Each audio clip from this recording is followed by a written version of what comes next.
They're good for your hands. So how was Las Vegas market for you guys? It actually, we assumed traffic would have been down, but it wasn't down by very much given the market, and I think it was slower. A lot of people said it was off, but it was actually quite good. We had a lot of new initiatives this market. We had like the Coaster Sleep. It's our 4th new sub-brand. So we're expanding on the sub-brands to create more curated, stylized looks so that people can better shop. Because I think a lot of what happens with e-commerce is it's just you upload everything online and then it's just a whole jumble. Yeah, it's an items business where what we do in the showroom is to merchandise it to appeal to brick and mortar, people that want to tell stories and create a certain environment in their stores. To combat against e-commerce king. Well, that's interesting though, kind of having to evolve to meet the needs of both brick and mortar and e-commerce. Yeah. So tell me about Coaster Sleep. So Coaster Sleep has our collection of mattresses. A lot of mattresses that we had were previously made in China, but we moved all of that to Malaysia, and I believe we're moving it to Taiwan. Some mechanisms to Taiwan for the what's that called? Adjustable bed bases, and we have so much of that collection. I feel like a lot of people don't know about it, so we kind of just. It's almost like curating it. A lot of people don't know, like we carry different price points. Everybody still kind of feels the promotional aspect of it for Coaster, but we have the 3 different levels for price points as well as the Coaster Sleep. So it's just kind of curating it together for the consumer so it makes it easy, or not only the consumer and the retailer, to make it easier for them to shop. It's kind of getting, so, okay, let me see if I understand. So you became so known for one thing that people didn't realize that you had all of these other things, and it's a way of drawing attention and focusing attention to let people know you don't need to think of us as just this resource, but we have all of these other parts of your business that we can support. We have over 5,000 SKUs, right? It makes it very overwhelming for people when they go onto our website. They don't know where to start. So that's why we created the 3 sub-brands initially targeted to unique audiences based on price and quality. So we thought that by creating it, it'll help them find our products easier. Yeah. Just walk us through the 3 sub-brands. So there's the Coaster Everyday, which is the entry level. It's for when you want to start out in your home. We have a lot of entry level price points. They're not overly complicated silhouettes, and they're still great value, They're a great value, You get a great deal for what you get. But it's at that entry level where you can bring products in and drive traffic into your store with ad items, and many customers only focus on that tier. Sure. And especially the millennials. Yeah, that is their bread and butter because that's where you get your door turns. Yeah, it's first time furniture buyers, at consumer level. And they're just starting out, and they don't want to spend perhaps all day assembling product, and they want set up furniture at a promotional price point. They want something stylish and something that's affordable. Well, it's usually that stage of your life, right, where you're just your first job and you're just setting up your first apartment, or also they're looking for functionalities. So some of these items for millennials is that they're looking for color, functionality. So that's what we're offering through through our branding. They also work for small spaces because a lot of what's happening over here, I mean, we do have a lot of people here, so homes are getting smaller, so a lot of them are more of the simple silhouette, so you don't have to take up that extra bulk in space. So the next step is the essence. So we have, once I've already bought this, I like it, or I don't like this style, I'm gonna go towards something that is probably a little bit higher quality, or not necessarily higher quality, but more of a value. So you work in different materials. And maybe you might not, you've noticed, okay, I don't like these cracks because now I have kids. And it's a pain in the butt to clean in between these cracks, but it looks beautiful. Then they're gonna realize okay, I want something with a more smooth surface, that's easier to clean with kids because that's when they start having families. And they're moving in probably with a significant other that has different taste. So yeah, that's the essence. category, which is that middle price point. It's not necessarily a promotional price point where you have like as much of the turns that, let's say, a normal retailer would have, but this is where you get a really good value for what you're buying. And then at the top of the line? Elevations. Yeah, that's where like, so when Crystal started, actually, she came from a solid wood company. So what she brought in was a lot of that knowledge of solid wood furniture, different type of construction from what we traditionally have, but there is a market for that, and what she can do here, I think, is such a great value. She's like, everybody needs to know this. So stuff like that falls into this category, like upholstery that's got different, down construction, fully reversible, stuff that's oversized for probably a little bit of larger space. That's what falls under this category. It's also for people who are making that investment for a longer term piece of furniture where they realize, this is what I really like, this is what I've come to know as my style and my preference. And then that's what they invest in. It sounds like you have something that you're starting to think in terms of the life cycle of the consumer. So you get them early in their life, and then you can transition them so that instead of having them and then they grow beyond you, they can stay with you. Yes. Every stage of You life, hit yeah. the nail on the head. Ah. Exactly. Solution for everybody. Exactly.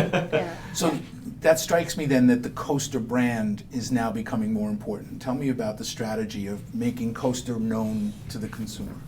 So we have this initiative where we want to help our brick and mortar dealers, because our brick and mortar dealers are having a harder time with marketing online. You're up against people like Amazon and Wayfair. So what we're trying to do for them is use the traffic that we have. We generate a lot of traffic through our website, and we're doing more in terms of marketing so that we can generate even more traffic to kind of funnel all of that into one place. And once we get all that traffic, we redirect it to the brick and mortar dealers who are trying to execute on the sale, because we really don't want to have to deal with the consumer, because that's what our retailers are there for. And Our ultimate goal is to drive traffic to our dealers so that they don't have to spend as much marketing dollars on their store, so they can just focus on selling. And what Coaster is to provide them with that tool, to provide them with that traffic. that vehicle, yeah. Yeah. It makes you a more valuable resource. Because they have the last mile Yeah. delivery experience as well. So we're trying to provide the traffic so they can execute on the last mile and the customer experience, which is their good Their at. strength, yeah. That's their strength. So we're trying to just work with them as like a two-way partnership to just to make that happen. We have 9,000 dealers. 9,000 Active, dealers. yeah. Yeah. Active dealers. Yes. They have the best and most far reach that you can get. Like, we don't even need to make that investment of time into into that final last mile of distribution, because they already have it. We're basically just helping them with the beginning portion of it to try to funnel that traffic that I think is becoming less and less because more people are focused on online. Does the having the upper two tiers, does that give you an opportunity to attract other dealers that traditionally maybe didn't think of Coaster? Or do you think that it can expand your dealer base? Or is this a strategy that's more aimed at getting more product into your existing dealer base? All of those. Yeah. Oh. Yeah, I think All of those. All of the Yeah. above? Yes, Yeah. all of the above. That's the goal. Not only we're but- educating our consumers, we're also educating our dealers about the breadth and variety of stuff selection that we have. I mean, That was ultimately, what they're intent. trying to do is generate more revenue per square foot, right? So we want to create that in not just, like, the different styles that we have. So within each brand, there's actually different styles. So let's say glam. Let's say they don't have a lot of space. We want to create that more dollars per square foot. You could create like a little glam gallery. You could put like coffee tables and mirrors and stuff, and that just creates like more dollars for that square footage. So that is actually a lot of dollars because those are accent pieces. But in like the elevations category, which is probably where this falls under, that's how they can do that. They don't have to do like big, and like it's not, they don't have to step outside of their comfort zone. They can do small little things like that too. Yeah, this solution actually helps our existing dealers and partners, but it's attracting new partners as well, and new business for us, because they're getting to know more of the Coaster brand, and we are getting a lot of inquiries about they want to become the new dealer for us. So that's based on her, what she said is all of the above. That's our solution to 9,000 dealers. So I guess anybody who says brick and mortar is dead probably doesn't know about 9,000 and or more furniture dealers around the country. We are in a have unique 7. position in the Yeah. industry, so we're trying to capitalize on that. We have 7 warehouses and 2 distribution centers strategically located in the U.S. So it makes it 7 warehouses. Mhm. So where are they strategically located? Here in Southern California, there's this warehouse, and then we have additional distribution center in Fontana, and another warehouse in Santa Fe Springs that's not open to the trade. This has a showroom attached, and then other warehouses, branches where we have showrooms attached is in Texas, one in Florida, Atlanta, New Jersey, Chicago, San Francisco.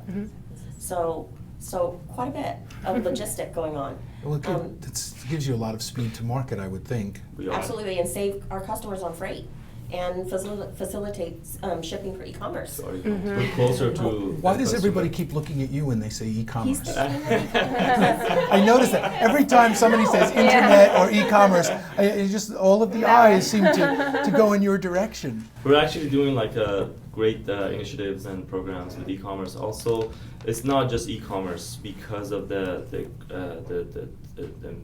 dealer the reach that we have, the count of dealers that we have. We are trying to partner up with our regional dealers as well to try to provide better solution program to help them to get into the space as well. And so it's amazing to see how some of our dealers are excited to work with Coaster with our new programs and initiative that we have this year. What kind of adaptations do you have to make to be able to help e-commerce, either pure play e-commerce or even brick and mortar e-commerce operations? What kind of things? Well, I think the most important part is to have a streamlined communication, make it smooth communication with them as far as the content, imagery, and the best asset that you have. So make it easier for their customers to shop our brand. So our initiative, we're spending a lot of money and effort as far as engaging with third-party companies that they've been in the industry and having a great technology that can help e-commerce to grow as far as content management, as far as streamlining the process and communication between the partners. So we're engaging with those partners to make sure that we provide the best content to our end consumers or partners. Give me an example of the kinds of content that you create. As far as the written romance copies, bullet points, imagery, Detailed product information. Oh yeah. Everything that would trigger you to buy, right? Exactly. Yeah. So actually our product management team, our merchandising team does a great job to provide all the detailed information from the day one. They create the product, so all the information is being captured, so it actually they send it to us. So we have a team that actually makes that enhancement to all the content and the information. So we just transition that to our top e-commerce or our top dealers out there. Also imagery and 3D as well. Because ultimately in the e-commerce space, the more info, more enhanced content you provide, the better the customer knows about, understands your product. So. It's so fascinating to see how e-commerce has changed people. I mean, just in the 5 years that I've been in the furniture business, when I first came in, people would talk about you should have a millennial in your office, have them do that kind of, making it sound like get a millennial, get them to come in with a cell phone and create some content for you. They can do it in their spare time, and that was actually advice that I remember professionals giving to retailers, saying, get a millennial to do some, and it's so much more sophisticated and so much more time consuming. She's our quota. Barely the millennial. I know, I'm the last of it, I think. You're at the She's at the I edge. think so. I think so. No, you're still good. Really? Yeah, because I'm the last of it. I'm the last I'm of it. the Oh, borderline. we're all three of we're you all are millennials? I'm the last one. Oh, okay. Then yes. All right, well. That's true. I'm about the dog and not in the millennial bracket. I'm a baby boomer, so I'm like, yeah, I'm the one, and I'll tell you, and this is probably not of any interest. It's an interesting thing, having been the generation that everyone marketed to. I mean, if you think about modern marketing, it really started with targeting baby boomers. So I have been hit with ads directly aimed at my generation throughout my entire life. And now nobody cares about me anymore. They all want you. Actually, the elevations is supposed to be targeted toward baby boomers. Well, thank you. We Yes. appreciate that. But I mean, if you think about movies, if you watch commercials, if you watch the way that television shows now are developed, it's no longer targeted at that demographic. Wait, it's you're now still watching TV? your demographic, which is just a sign of age. The fact that I do watch Wait, what? television.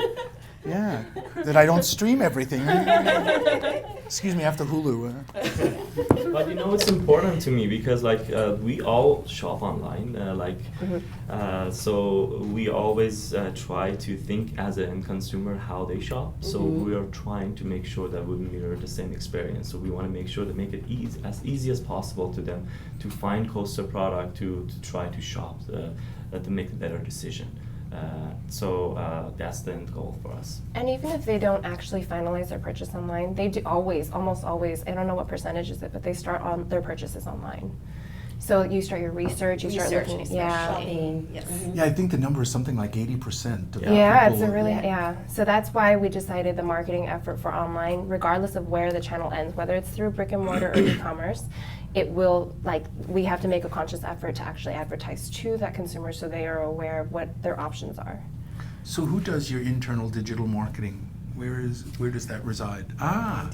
Okay, so tell me about how you've started to create that, because that's from scratch, right? I mean, basically it didn't exist and now you have to create this engagement, and so what are you doing? We do a lot of programmatic ads and then behavioral marketing and also pay-per-clicks to target customers, because we generate a lot of traffic to our site just organically.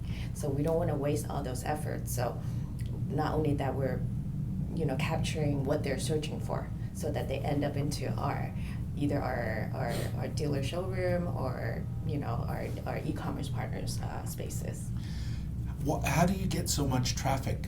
Do you know what it is that people? I mean, you can kind of tell, right? Is it organic search? Is the Costa brand? Is it it's always organic. We organically have a lot of traffic coming to our website already, and since we redesigned it, it even bumped it up a lot more.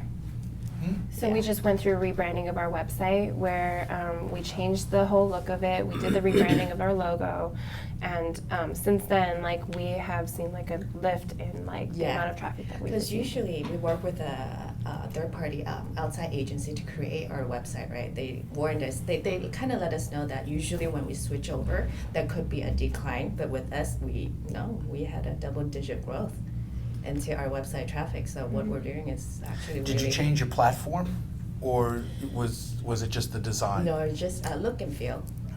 I think that's probably what they were warning you, is if you change your platform, Yeah. then Google has to go re-index your site. Right. Yeah. And the Yes. search engines have to re-index your site. Right. But if you didn't change your back-end platform, but of just the cosmetics, I don't think that indexing has to take place in the same way. We kept most of the major landing pages, and then as far as the other ones, we fine-tuned it in terms of the look and then the content. So a lot of subsequent pages, sub-pages are no longer tied into each other, but we kept most of the landing pages that had a lot of traction. How long did that take? It sounds like a big effort. 6 to 8 months. Yeah. 6 to 8 months. It took a while. A lot of meetings. A A lot of meetings. It was a big job. It was, Yeah. But it was successful, and actually we were very involved with social media. So our Instagram and Facebook pages are attracting a lot of traffic as well. Yeah, so we do there a are lot. those traffic even end up in our website. And if you haven't even logged into our website, costafurniture.com, you should check it out. I haven't this morning, but I've been on it since you redid it. Yes. So you find Instagram and Facebook work really well for you. For us, yes, both of them. Have you Both done much platforms. with Pinterest? We do, but our primary ones are still Facebook and Instagram.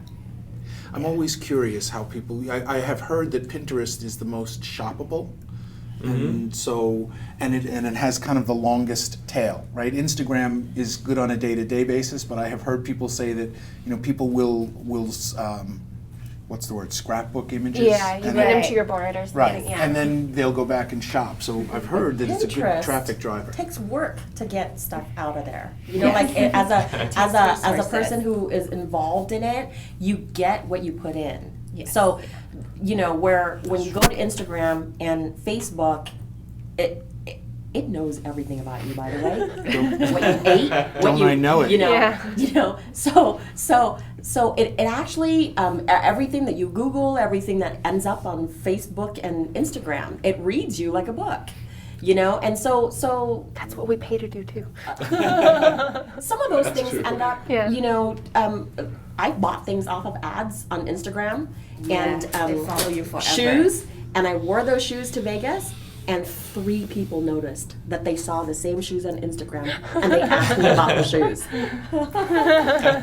I understand. I actually I bought cutlery. I bought a knife that I had seen advertised on Facebook, and it's really cool. See, I they like it. advertised to you because they knew you were looking for it. It Actually, works. I wasn't. It just You kind of weren't? came across, and I've gotten clothes the same way. It actually listens to you. I unfortunately. know. Yeah. My wife and I were having a conversation Yes. about something we wanted to buy, and the Yep. next thing I know, the ad was on Yep. Facebook. It's Yeah. really scary. Yeah, And- that's and- It is a scary. little scary. And I think the other double whammy is on Instagram and Facebook, you do interact with people with your family and your friends. And so, it's sort of, killing 2 birds with 1 stone, Yeah. Where on Pinterest, it's a mood board, and you get more fun if you put more work into it. Yeah. I'm curious if now that I'm at Coaster and we keep saying coaster, coaster, coaster, if when I go out to my car today, I'm going to have Facebook ads for Yeah. You actually gonna might. say- They're gonna stop Yeah. you. They're gonna They're serve stop you. your trip. Yes. We do a lot of paid marketing to boost our Well, that's the other interesting thing. People talked about creating virality, right? And it was pictures of cats, but in Facebook and Google, it's become very much a paid environment. If you don't Yeah. pay, you don't Yeah. get the Play. results anymore. Pay to play. I went to one of the workshops that you guys have, actually, not you guys, at Market. Mhm. And then they were saying that if you don't pay for your post, only 2% of your actual post will be seen. So now everything's pretty much Really? you have Pay to to pay play. to play. Yeah, and there's actually, if you boost a Facebook post, you can tell exactly how much money how many viewers you will get and it's very, very specific. If I want 10,000, that's going to cost me this. If I want 20,000, that's going to cost exactly. me 2 times that. Yeah. That's how we did our analysis. Did you? Of Yes. how much to spend. It was basically they projected the reach that you have and the visibility. What is it? The eyes. Yeah. Yeah. How many people will see it? How many people actually engage in it? Like based on if you spend this much, then you'll get this much impressions, and Oh, then impressions, if you spend that much, and then we had to weigh it at some point, to figure Yeah, out what there's makes sense for almost us. nothing organic in the Facebook environment anymore. It's I don't believe so. 2%. well, even in terms of reaching your own followers and your own Facebook friends, only a small percentage of those people actually see your individual posts. So- Actually, on my personal Facebook page, I hardly ever see my friends post anymore. Rarely. Oh, really? Like it's mostly all the paid ones. Yeah. Circling back to merchandising, just have this thought that Coaster's been growing for the last 10 years in widening up our assortment, our styles, our price point. Marketing effort has also been gradually, and then the big bump was recently, right, in this last year. But merchandising-wise, I think we're still very focused on promotional price point to mid-price point. We're not all over the place. We drive the business by hitting on home fashion trends and also the classics. The classics that are winners. They just never go away. And so how do we spin it and make it refreshed? And how do we get the popular styles like farmhouse, like glam, how do we translate it into 3 different price points that can relate to more consumers and more customers? It's been going on for quite a while. I think it's nothing that for us that happened overnight. We just anyways. put a name on it. Yeah, we just reorganized. Yeah. Well, that's sometimes what you and need to do to refocused. call attention to something. Absolutely. Yeah. Are there certain looks that are specific to a price point? In other words, that might be in everyday but won't be in the upper brands? Sure. Or do you have to have certain looks at every price point? Yes and no, because with the with paper product, you're able to get rustic look for very affordable prices. I mean, so affordable, I can't even believe it sometimes, you know? That what I pay for a pair of shoes is 2/3 of a bedroom set, you know? Yeah. No, this can't be. But you know, so it used to be more transitional in style for the more promotional price point, because you can't, what cost is to create the rustic look, right? And to create that rustic look, you need to use real wood veneer. You can't deter from materials to create a certain look. But with paper product, with engineered paper veneer, you can create rustic looks. And it's become more and more realistic, even to the touch. Yeah. That's really, It's very- really neat, actually. I find it fascinating. But that, you're touching it and you still have to really look to see if it's, real wood veneer or not. So technology in all aspects have come a long way. It's blurred the line. It's, made promotional product even have a better value. Certainly from photos, you can't tell. True. Right? Right. But there's the reason why there's good, better, best, besides what you said was right bang on, that you follow your consumer's lifespan, you grow with them, they grow with you, is that from experience of owning furniture, you gain perspective of what's important to you. And as your income increases, your value of your living style, your lifestyle is also parallel to that, right? And at elevations, that's when you start saying, I worked hard for this. I deserve a beautiful home. I deserve, and this might be the last round of bedroom or dining set that I want to buy. It's my third set, and I want to buy quality. I want to buy solid wood. I want to buy, drawers that are made with English dovetail front and back, solid wood. And you've learned that through experience of buying furniture, where you wouldn't have it the first round out, So, yeah. The interesting thing about what you said is furniture costing 2/3, right, a dining set. But there's a truth to that. Yes. Well, yeah, but it's not just shoes. Yes. A millennial wouldn't think about spending $1,100, right? Most people wouldn't think about spending It costs more than $1,100. most bedroom I sets. lost my phone for 2 days and I almost died. And I'm curious, and it's a study that we want to look at going forward, is how do people prioritize their spending? Because a generation ago, furniture, I think, was much higher up on the priority scale when people had their spending. But now there's this, and then there's the service that goes with it. And then if you have an iWatch or you have a tablet, there's additional services that go with that. He's got one. I love mine. I'm only not wearing it right now because I forgot it. But I love mine. I check my wrist all the time. But it's travel is a big market that competes with higher price point product too. There are all kinds Travel. of things that pull away from the furniture dollar today, and I think that's a Yeah. challenge, both for a manufacturer like yourself and for your retail dealers. How do you raise that as a priority in the consumer's mind, and how do you get credit for the value of a piece of furniture, right? Because when you think about it, that takes up that much space, and that's it. I can't sit on it, I can't sleep on it. You live on your sofa, you eat on your dining room table. There's a tremendous value. And there's a whole generation, I think, that doesn't seem to understand that or know that. I think it's important to just what kind of story you're telling and how you explain the quality and like your brand to your partners and to the customers. So that's where we come from, and then we talk about like the detail of the information about like our what went behind like creating this table. and what is it all about, what does the quality look like, taking the close-up imagery and showcase it online, because like a lot of people now like buy furniture using this. So we just have to tell a better story. So that's what we're all about now. We Not talked. just, Go ahead. I'm sorry. Not just selling our product, it's also selling our lifestyle too. Mhm. That's why we created the 3 sub-brands to portray that different lifestyles for the And customers. Those curated looks too within Mhm. those sub-brands, because it is really hard, I think, like, you don't prioritize furniture as much as you should, like, because people use it out of necessity rather than want, I think. And then, but it is part of your home. You spend a lot of your time in your home. You need to have a comfortable space. And a lot of people have a certain style that they relate to. They just don't know what it's called.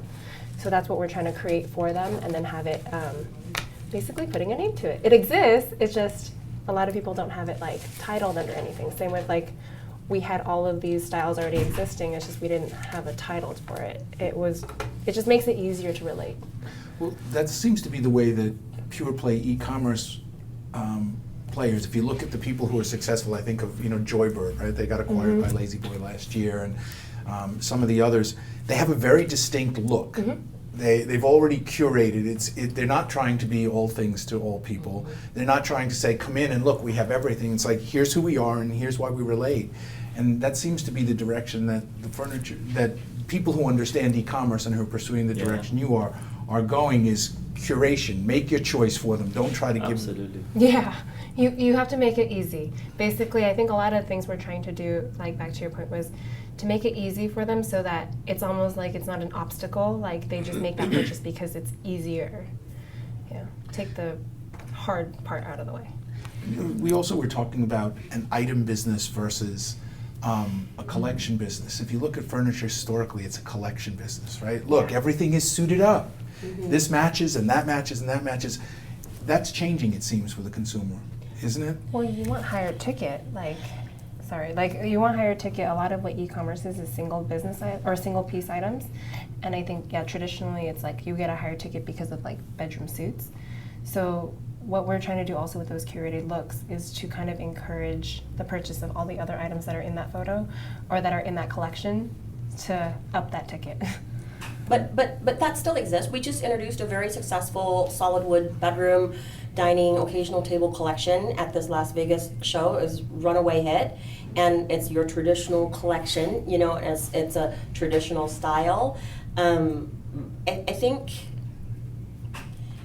it's why people still love coming to market. Not just us. We get excited to go to markets, and the sales team. Customers, it's telling a visual story that they don't get elsewhere. Yes. But so the collection business is still there at Elevations, and then within all 3 of the sub brands, you can create and curate a look for sure. Which is what we did with so say the solid wood gallery that we had at this last show, where we took a showroom within a showroom, right? And everything inside that showroom is solid wood, whether it's Elevations product that we designed from India, or whether it's solid mahogany from Indonesia. We have different price points even within that we can give you, and that's the power of Coaster. There's no way, I don't think, is that we have the power of buying power to negotiate costs, to give our retailers and our consumers really the best possible value because of our buying power. Takes a lot of inventory to put into 9 warehouses. Sure does. And That's and 5,000 SKUs, 9,000 customers, to keep the machine going. And is it over 2 million square feet of space across all warehouses? Yes. Over Yeah. 2 million square feet of warehouse space, Yeah. Yes. filled with over 5,000 SKUs Yes. for 9,000 customers. Well, we are the Yes. second Largest. largest importer of furniture in the industry, so that gives us the unique position to negotiate better costs with our factories, and also Our supply chain. yeah. How many different countries do you source in? 100. And Let's count China as 5. No. It takes 5 flights to travel through China. Well, that actually is an interesting point. I mean, all of China is not the same No, from it's province not. to province. 7, right? 8. I was just counting. India, Indonesia, Vietnam, 7 Malaysia, or Cambodia, 7. Taiwan, China, U.S. U.S. Algeria. 8. Nigeria. Nigeria? Eight? No, no Nigeria. 8. Yeah. Yet, Yeah, not yet. But there's 8 in total. wow. Okay, so you talked about your showroom at Market. I'd like to, we're for those who are watching, we're 1 week away from Las Vegas Market. What happens when you come back from Market? What's the debrief look like? What's that process? Right here.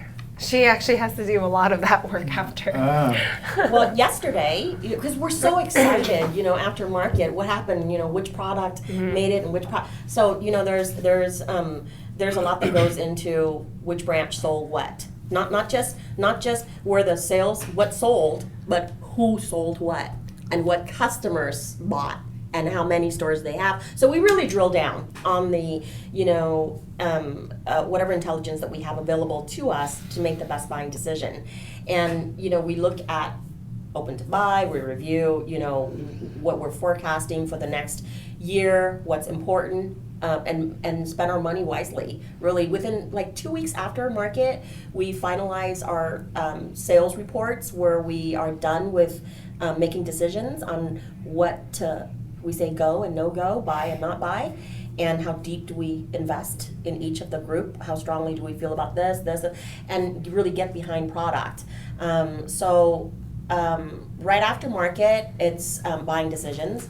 Right after buying decisions, it's photography for catalog work. Content creation. Right. Yes. Content Oh yeah, then creation. after he Yes. has, yeah. Yeah. So Oh, it goes in this order. Yeah.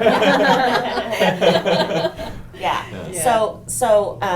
So I say the product team, the merchandising team, we pass on the passion. I think that's pretty true. Pretty true. Yeah, that's true. The passion that we have to do product is, you talk to any product manager that's in our team, they're here because they love product.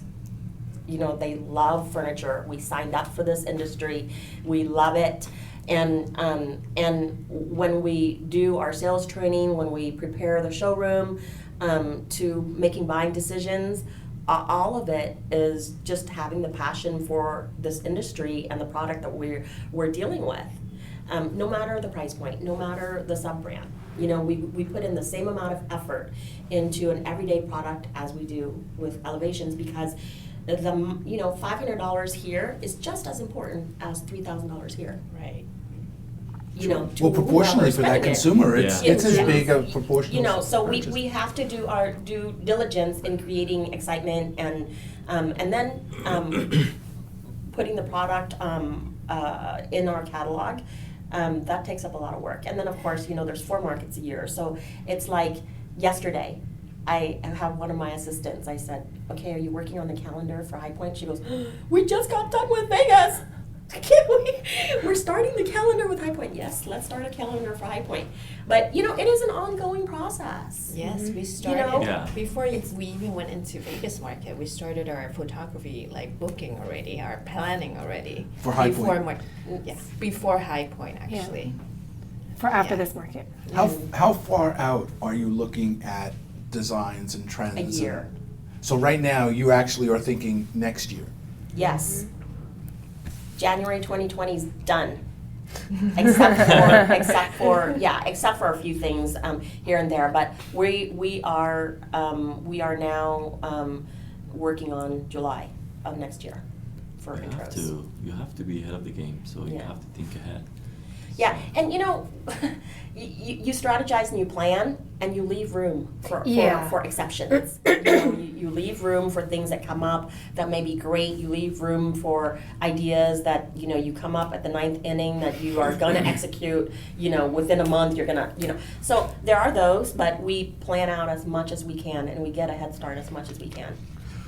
Where do you look to identify what might be hot for next year? Like, where does the inspiration come from? What do you look at? What kind of intelligence are you trying to gather to say, okay, we need to have this style represented, or the palette is going more gray this year, or we need this color in our sofa line, because colors, particularly in upholstery, I don't know colors what's going to cost change. you for that secret.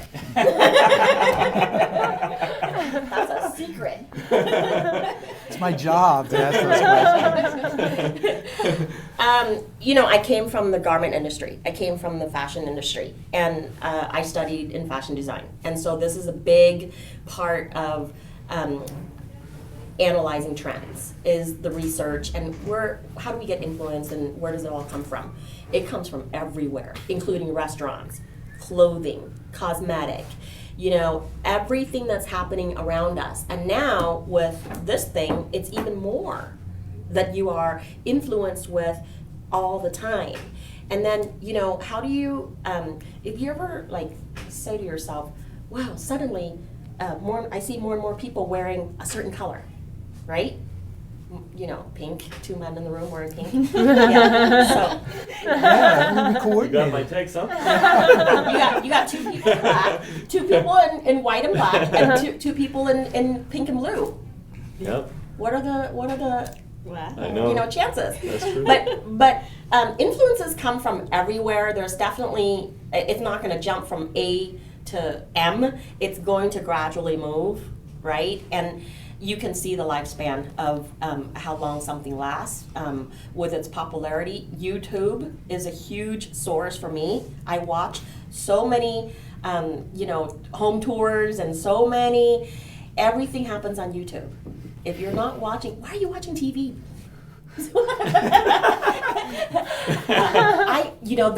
The day where we used to say, oh, Google it, it's now YouTube it. I even like YouTube how to change a tire, And so you learn so much that's available to you, 24/7 on this baby, that you do get influenced by, used to be the catalog stores, right? The Restoration Hardware, the Pottery Barn, you used to get these huge manual catalogs that are beautiful, Or shelter magazines. Yeah, yeah. But then what happens to all the home magazines? Now it's all an app in iPad, that you read your magazines in iPads, and what's happening with the trade magazine industry? All of the It's alive and well, thank you very much. No, the ones they retail, though. The ones they sell in the stores. The ones they sell in the stores. Not Furniture Today. We're gonna definitely keep Furniture Today alive and healthy, right? We appreciate it. Yeah. It's so influences come from everywhere. I think the magic is not to come out with something too soon. Decades ago, like when I was at America, maybe, oh goodness, I want to say 10 or 12 years ago, I went antique shopping in Seattle and saw the beginning of mid-century modern furniture pieces here and there. And I said to myself, really, is this stuff really coming back already? Because my parents have it at their house. And I said, is it really? And it was early, right? Mm-hmm. And I remember a year later, I did a solid oak collection for America and mid-century modern. It didn't sell. Timing. It hasn't been, mid-century modern hit upholstery first. Yeah. And then it went into dining and occasional, and then it went into bedroom last, right? So you have to understand where in the life cycle is that trend, and where is it, timing's everything. You could have a hit, and you could be a year too early. I've heard that story over and over again. Of people no, it's true. There is a sweet spot, and if you miss the too far ahead, too far behind. Yeah, and the good thing about being at Coaster is that you don't have to be, an avant-garde.